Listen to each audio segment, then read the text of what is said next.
আসসালামু আলাইকুম। মূলত সকালবেলা ঘুম থেকে ওঠার আগেই মূলত আরকি ছাগলটা প্রচুর পরিমাণে ভ্যাঁপাচ্ছিল। তারপরে ছাগলের ঘরে গেলাম। যাওয়ার পরে দেখতেছি মানে ছাগলের বাচ্চা হচ্ছে। তারপরে আলহামদুলিল্লাহ ঘর থেকে একটি ছাগলটা বাইর করলাম।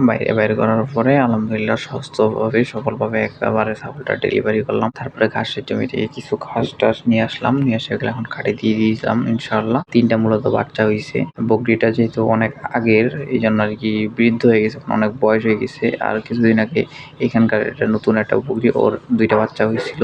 তার মধ্যে আজকে একটা মারা গেছে। আর যাই হোক সবকিছুর জন্য আলহামদুলিল্লাহ ওই বাচ্চাটার আরকি পৃথিবীতে হায়াত ছিল না। তাই যে কয়েকদিন হায়াত ছিল ৪-৫ দিন এইটাই আলহামদুলিল্লাহ বাঁচতে পারছিল। বাট এখন মারা গেছে। যাই হোক সবকিছুর জন্য আলহামদুলিল্লাহ। ওইটা রাত্রেবেলা মারা গেছে, যদিও রাত ৩টার দিকে দেখছিলাম সেই মানে খাওয়ার সময়। তখন আরকি সকালবেলা আরকি ৬টা-৭টার দিকে দেখতেছি এটারও মনে হচ্ছে আলহামদুলিল্লাহ আজকে বাচ্চা হবে। এইজন্য ডেলিভারি সকালবেলা আলহামদুলিল্লাহ করলাম। রাত্রেবেলা দুঃখজনক ব্যাপার হলো আল্লাহর রহমতে সকালবেলা একটা খুশির সংবাদ পাইলাম। আমরা জানি আল্লাহ তাআলা একজন উত্তম পরিকল্পনাকারী। আল্লাহ যা করেন ভালোর জন্যই করেন। তো আজকের ভিডিও এ পর্যন্ত। সবাই ভালো থাকবেন, সুস্থ থাকবেন। আসসালামু আলাইকুম।